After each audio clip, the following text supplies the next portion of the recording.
अस्सलाम वालेकुम। आज हमने बात करनी है फ्यूचर इंडेफिनिट टेंस के वॉइसेस की।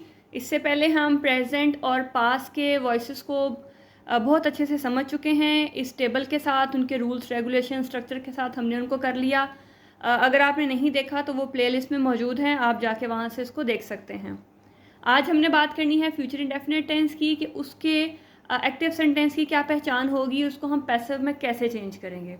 तो चलिए सबसे पहले हम ये देखते हैं कि हमारा जो पैसिव बनाने का जो स्ट्रक्चर है वो कैसा होता है।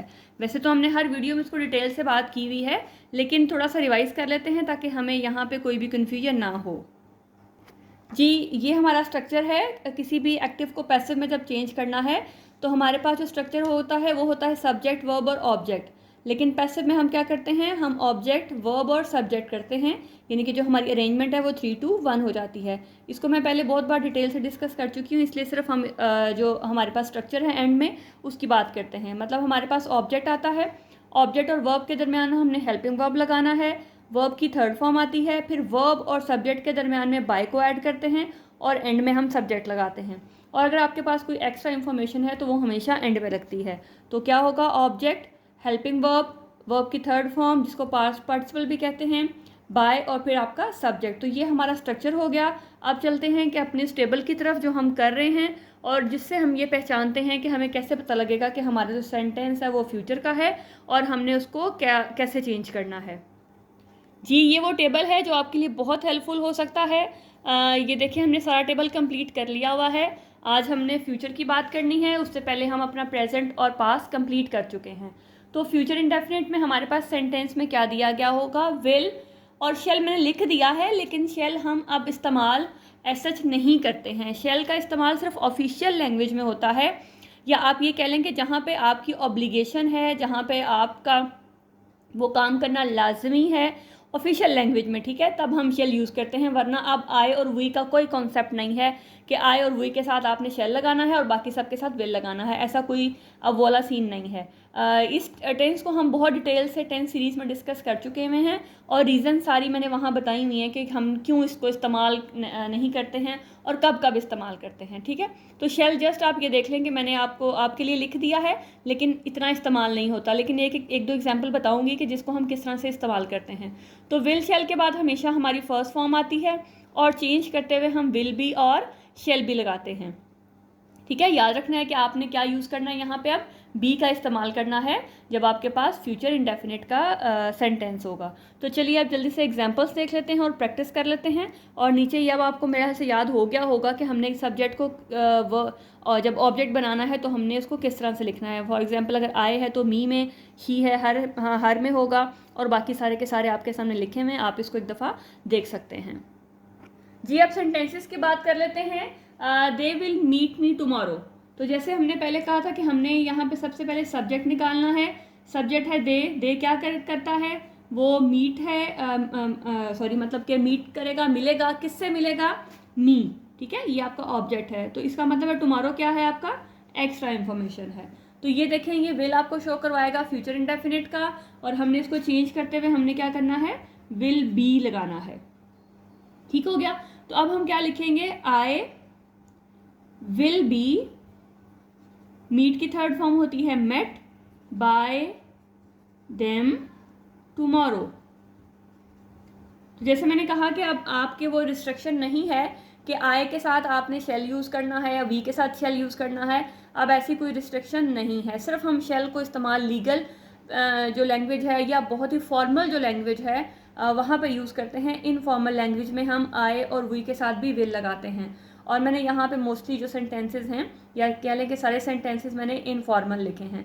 हाँ, एक सेंटेंस लिखा है ताकि आपको क्लियर करवा सकूँ कि आपने शेल का इस्तेमाल कहाँ करना है। वैसे तो मैंने बताया कि हम टेंस सीरीज़ में इसको बहुत डिटेल से डिस्कस कर चुके हैं, तो अगर उस चीज़ को डिस्कस करूँगी तो फिर वीडियो बहुत लंबी हो जाएगी। देखिएगा, I will attend the meeting और आई शैल अटेंड द मीटिंग, दोनों में डिफरेंस क्या है, ये हम तब बोलेंगे जब हम इनफॉर्मल लैंग्वेज में बोलेंगे, यानी कि यहाँ पे अटेंड करना ना करना मेरी मर्जी है।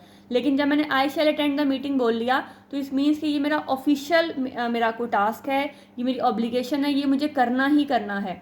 तो ये शेल का मतलब क्या होगा, देखिए एक सिर्फ वर्ड चेंज करने से आपका ये जो शेल है इसकी आपको ये बताएगा, इस जब आप ये शेल लगा रहे हो तो इसका मतलब है कि ये आपकी ड्यूटी बन जाएगा, लेकिन जब विल लगा रहे हो तो इसका मतलब है वो आपकी चॉइस है, वो लाजमी नहीं है कि आप करो ना करो, आपकी मर्जी होगी, ठीक है, वो आपकी पर्सनल जो है वो चॉइस है। यहाँ पे आपकी वो पर्सनल चॉइस नहीं होगी, यहाँ पे आप वो एज अ ड्यूटी परफॉर्म करोगे। तो सिर्फ ये फ़र्क है, लगा मैंने दोनों के साथ सेंटेंस को दिया, लेकिन आपके लगाने से जो सेंटेंस का जो स्ट्रक्चर है या जिसका मीनिंग है वो टोटली चेंज हो जाएगा। लेकिन बार बार कह रही हूँ कि अब वैसा हार्ड एंड फास्ट रूल नहीं है, सिर्फ हम शेल को जब हमने ऑफिशियल बात करनी होगी ना, कोई ऑफिशियल लैंग्वेज में, फॉर्मल लैंग्वेज में, मतलब किसी बॉस के साथ, किसी ऑफिस में जब आपने यूज़ करना है तो सिर्फ शेल यूज़ करते हैं, अदरवाइज आप सबके साथ विल लगा सकते हैं।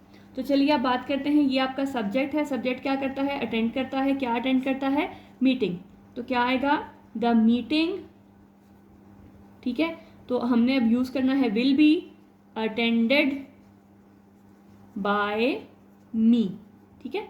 तो ये आपका स्ट्रक्चर है, जैसे हमने बात की कि पहले आपका सब्जेक्ट, जो आपका ऑब्जेक्ट था वो आपका सब्जेक्ट बन गया, यहाँ पे आ गया, तो उसके बाद आपने हेल्पिंग वर्ब लगाना है, फिर मेन वर्ब लगाना है, फिर बाय, और फिर आपका जो सब्जेक्ट ऑब्जेक्ट में आ गया उसको लगाना है।